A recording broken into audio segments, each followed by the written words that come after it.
Salut. Alors je vais revenir faire la conclusion de ça, les amis. Ça, c'est la Saucony Ride 15. Vous vous souvenez, j'étais parti faire un marathon avec un soir. Et alors en fait, pour rien vous cacher, au lieu de faire 26 miles, j'ai fait 22 miles. Donc j'étais court de 4 miles, moins de 10 km.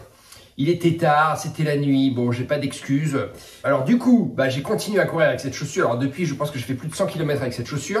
Et je peux donc conclure, si tu veux, mais vous donner quand même un avis relativement sensé sur ce modèle. Alors, comme je l'ai dit auparavant, c'est une chaussure, quand tu la vois, tu as l'impression qu'il y a une plaque de carbone à l'intérieur. Parce qu'ils ont designé ce modèle de telle manière qu'elle ressemble aux chaussures qui ont des plaques de carbone. C'est-à-dire qu'elle a un look très très moderne et elle a un look très différent de la Ride 14. C'est pas du tout le même look.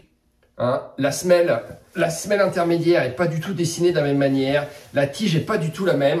Alors, je sais pas si on le voit vraiment bien, mais peut-être on va mieux s'en rendre compte comme ça, tu vois. Voilà. À ma droite, à moi, c'est la Ride 14 et à ma gauche, c'est la Ride 15. Bon, je suis pas sûr que vous allez bien vous en rendre compte, mais la chaussure est très différente. Elle a un look très différent et je pense qu'elle répond différemment. C'est pas tellement une question de structure, c'est pas une question de matériaux, c'est une question de design. Alors, ça touche à la structure, mais c'est une question de design. Voilà, la semelle, vous voyez, à l'arrière, ça remonte. Ça remonte bien plus que ici sur la 14 et c'est plus large ici au niveau des métas. C'est une semelle qui est bien plus profilée. C'est une semelle qui te pousse davantage vers l'avant. Je pense que tu as plus de semelles. Tu as plus de drop, je suis pas sûr. Les stats, je vais les mettre sur le papier du blog. Donc regardez les stats, vous aurez le poids, le prix et le drop. Le drop, je rappelle, c'est la différence entre la hauteur du méta et la hauteur métatarse, avant-pied et la hauteur talon. Je suis pas sûr que le drop change vraiment. Ce qui est sûr, c'est qu'à mon avis, tu as plus de semelles ici.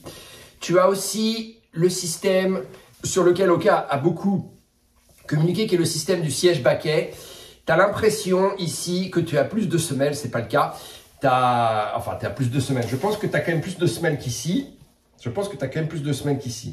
Mais ton pied, il rentre dans cette semelle qui remonte.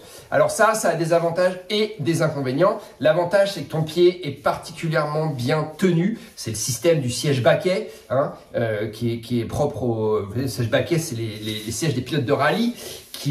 C'est une coque, si tu veux. Le siège, il est moulé. Et pour que dans les virages, quand il y a des changements de direction brutaux, le pilote reste collé au siège et que son corps ne fasse pas comme ça et qu'il ne perde pas sa conduite. C'est pareil avec une chaussure de course à pied. L'avantage, donc, c'est que pour les changements de direction rapides, la chaussure, elle fait plus corps avec ton pied.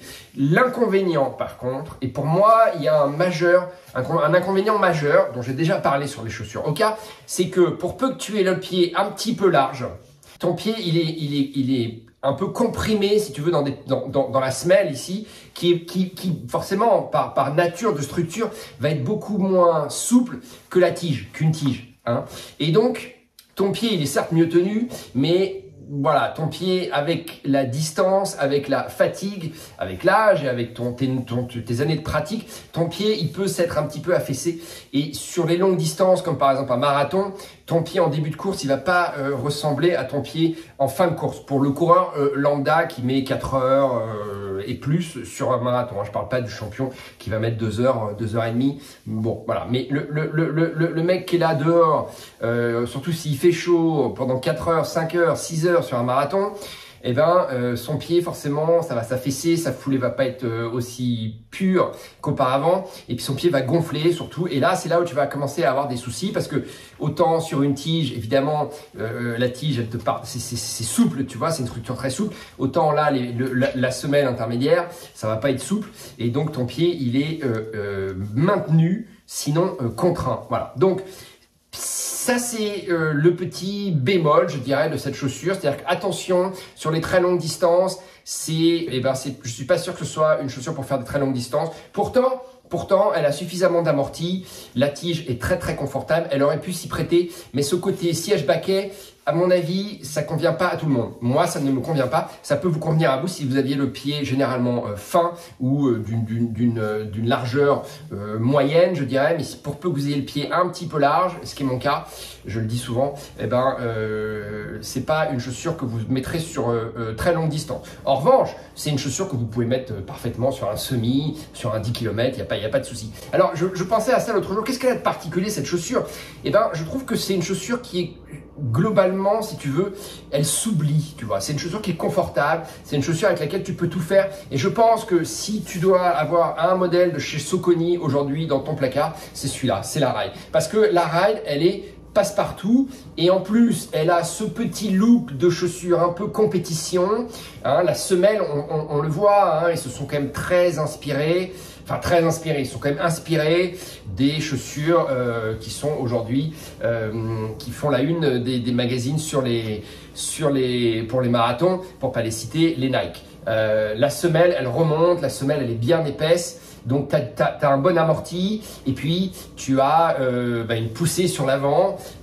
Voilà, je pense que c'est une chaussure qui t'aide à mieux courir, en tout cas à courir plus vite. Je peux dire ça comme ça, c'est une chaussure qui va t'aider à courir plus vite, à avoir une foulée plus efficace. Hein, ça va être le terme. Voilà, la tige elle est parfaite, elle est hyper respirante cette tige, donc c'est vraiment une chaussure ça pour l'été, tu vois. C'est pas du tout une chaussure qui va te protéger si tu mets les pieds dans une flaque d'eau, mais en été, si tu n'as pas besoin de ça. Donc très bonne respirabilité. Ça me fait penser à quelque chose que je dis souvent sur Saucony, c'est que Saucony c'est une marque qui au départ s'est beaucoup fait connaître ici aux États-Unis, c'est une marque américaine, hein, Saucony de la côte Est. Elle s'est beaucoup fait connaître en triathlon, enfin disons dans les années 90, le triathlon, quand on regardait triathlon, quand on pensait triathlon, c'était Kona, Hawaï, et ce qui caractérise le climat hawaïen, c'est la chaleur, c'est l'humidité, et donc c'est important quand tu fais Kona d'avoir une chaussure qui est bien respirante. Et Saucony, voilà, et renoue, c'est un peu exagéré parce que je pense que les chaussures Saucony, je le vois ici, hein, la Ride 14 était elle aussi très respirante, mais si tu veux, cette chaussure elle renoue la 15, je peux dire ça comme ça, elle va renouer un peu avec le Saucony d'antan, c'est-à-dire que c'est une chaussure qui va plaire aux triathlètes. Elle est très légère cette chaussure, elle est bien respirante. Et alors en plus moi j'ai essayé un truc, ce qui plaît aussi aux triathlètes, moi je suis triathlète, je sais de quoi je parle quand je dis ça, c'est que moi j'ai laissé les lacets comme ça, tu vois, depuis le premier jour où je l'ai chaussé, et je l'enfile comme ça, sans aucun souci, tu vois, regarde, je peux te le faire, hop là. Voilà, ça prend 30 secondes, j'ai pas besoin de faire les lacets, de défaire les lacets, et mon pied est bien tenu, j'ai pas de souci. Tu as une coque au talon qui est quand même vachement impressionnante. Tu l'avais sur la 14, donc tu as un bon maintien ici et du coup tu peux laisser tes lacets fermés et tu glisses ton pied dans la chaussure. Tu n'as pas besoin à la limite de défaire les lacets ou de refaire les lacets. Moi je cours comme ça, j'ai pas de problème particulier. Ça c'est un petit détail que j'aime bien, tu vois. C'est un petit truc à l'arrière. Tu l'avais pas du tout sur la 14. C'est une espèce de petit passant comme ça qui te permet, et ben voilà, quand tu es triathlète, hop, t'attrapes ta chaussure comme ça, la languette. En plus, la languette, si tu veux, elle a aussi une petite, elle se dédouble, tu vois, et t'as un petit capuchon là qui est comme ça. Donc, t'attrapes ça comme ça sur la languette, tu mets ton doigt derrière au talon et hop, voilà, tu glisses ça comme ça et t'es parti pour faire ta partie de course à pied. Marathon sur Ironman, quand tu as le pied moyen en largeur ou fin, sinon c'est chaussure parfaite pour faire du 73. Pourquoi? Parce que je te dis, tu as suffisamment d'amorti et puis quand tu sors du vélo, tu as quand même les jambes qui sont relativement fatiguées, voire très fatiguées, un peu en bois, et donc c'est bien d'avoir de l'amorti quand même. Voilà, donc chaussure passe-partout, chaussure qui va te pardonner beaucoup de choses, chaussure très agréable, bien amortissante. Moi, mon seul, pas de problème de semelle, sur la semelle externe, j'ai aucun souci de dérapage, j'ai mis le pied dans l'eau, je cours ici le soir parfois, et ils arrosent, c'est des arrosages automatiques, donc la route est trempée, je cours dedans, j'ai pas de souci. Cela dit, hein, moi je vis quand même dans un climat où il fait relativement sec, voire très sec, donc bon, je sais pas où vous habitez, mais je vois pas pourquoi la chaussure poserait de problème particulier. Donc pas de souci de semelle semelle externe, pas de souci de semelle intermédiaire, bien amortissante, suffisamment molle mais aussi dynamique. C'est moelleux mais ça reste dynamique. C'est pas la chaussure idéale pour aller faire une performance sur 10 km si tu as un niveau régional évidemment, hein, mais ça tu le sais. Mais sinon, c'est la chaussure d'entraînement et de compétition parfaite. À mon avis, elle n'a pas de défaut cette chaussure. Je te dis juste la seule chose à laquelle il faut faire attention. Mais ça, c'est très simple. Tu vas en magasin et tu essayes.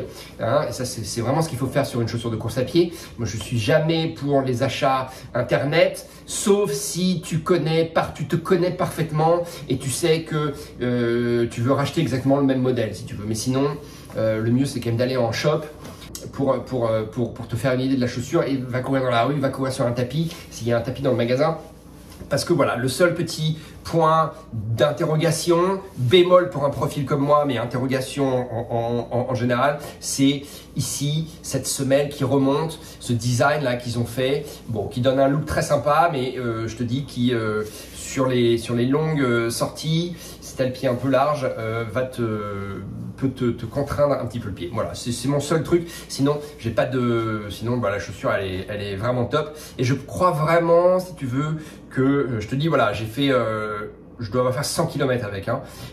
Il n'y a pas de point d'usure particulier. Je vois pas de problème d'usure de cette semelle. Et pourtant, tu vois, le côté rouge, c'est une protection supplémentaire. C'est un caoutchouc bien plus résistant que le blanc. Le blanc, tu es sur la semelle directement. Mais écoute, c'est une semelle qui, je sais pas, ils ont trouvé un caoutchouc qui est suffisamment moelleux et qui va quand même résister à l'abrasion. C'est assez fantastique. Donc voilà, écoute, beau modèle. De toute façon, Saucony, moi, c'est une marque que j'ai toujours beaucoup appréciée, que j'ai toujours beaucoup aimé. C'est une marque très confortable et voilà, moi qui suis avant tout triathlète et trail runner, le triathlète en moi est un fan de Saucony depuis toujours. Voilà, allez, sur la Ride 15, allez, c'est tout, les amis. Je suis fatigué, il est tard. Ride 15, allez voir sur le blog toutes les stats pour la chaussure, la Ride 15. Allez, clap de fin, merci beaucoup.